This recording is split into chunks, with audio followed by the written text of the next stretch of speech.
G'day guys and welcome back to Jans_gaming for another Dokkan battle video. So for today's video I wanted to talk about the best hidden potential builds for this new TEQ Vegeta here. As you can see I do just have him at 55%, but that doesn't mean we can't talk about what type of skill orbs you can put into him that are going to be really effective, and if you do have those dupes, which of those sort of paths are going to really help this Vegeta. So initially straight off the bat we look at his kit and you can see that he raises attack and defense. That should immediately lead you to wanting to put quite a bit of additional on this Vegeta. Stacking defense is really effective when you combo it with multiple super attacks, which you can do with this Vegeta here. As you can see right down the bottom, you launch as an additional attack that has a great chance of becoming a super attack when there is an ally whose name includes Goku. Thinking of units that are Super Saiyans, you're generally going to be running this guy with a Goku on some form of team.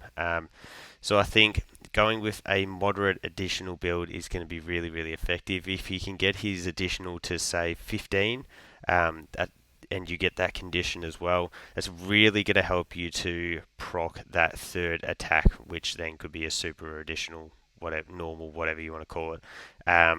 When you hit that, you potentially get 3 stacks in one turn, which is going to be really huge because if we look at this again, he does have that guard and he also does have the 18% damage reduction for the first 3 turns. So combining that with 3 super attacks, it's going to make him look really tanky, especially because you do want to stack up as many times as possible before you do go into Super Saiyan Vegeta here.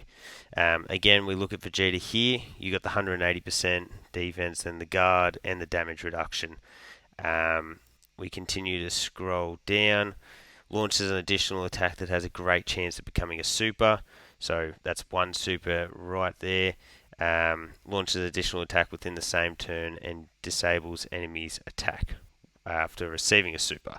So if you have this guy in slot 1, he gets that first hit, you can potentially get 4 supers if you get lucky with the hidden potential, which is huge here because you can see we greatly raise attack and defense on super attack effect. So I'm sure you can see why I'm definitely advising to go with additionals primarily. You see if I throw the 50% on, so yeah, something towards the additional would definitely be the way to go. As I look through my skill orbs here, what have we got? That's only a combo 2. I probably should have sorted something out like this earlier, but I reckon combo attack is going to be the way to go initially. Even if you can get a combo with some type of heal like this, could be really effective. Dodge, again, dodge is always really effective. But I think with the stacking, I think the healing could be really effective too. So that little booster there, and then because remember you do get the extra HP boost depending on how high your defense is when you do grab those same type orbs. So then that's going to lead you into the bronze. If you're at 50%, 55% like me, you're still going to have access to multiple additionals, dodge, defense and all that jazz.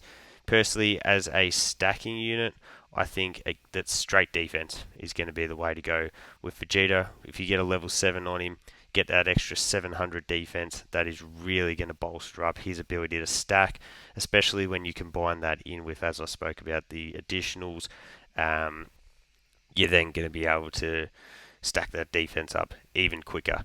If I did have dupes in this Vegeta and I was looking at gold skill orbs, and obviously the bottom right paths down here, I think I mentioned it before, but I think 15 additional is a pretty good number to go for with this Vegeta, because then you can get those multiple, the 2 chances to proc that 30% boost, which is going to be pretty likely to hit. Then from there, it's sort of up to player preference. I'm not crazy on crit. I don't think it adds too much value to a unit, but for a unit like Vegeta, where you are going to be stacking that defense, you're going to be looking really strong defensively. You may actually not need that extra dodge. So this is probably a unit where you could really get away with sort of that meathead offensive build where you throw a ton of crit on this Vegeta.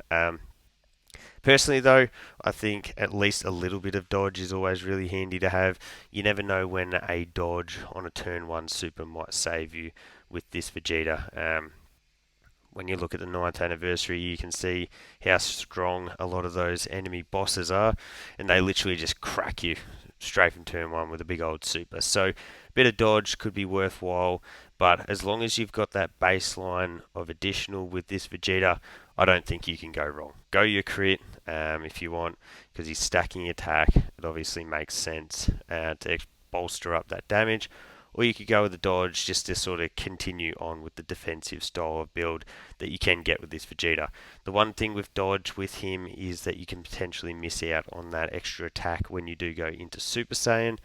But I guess that's where you weigh up your priorities here. But additional is going to be the primary way to go with this Vegeta. So hopefully this video helped. Let me know if you managed to get some dupes to put into this Vegeta.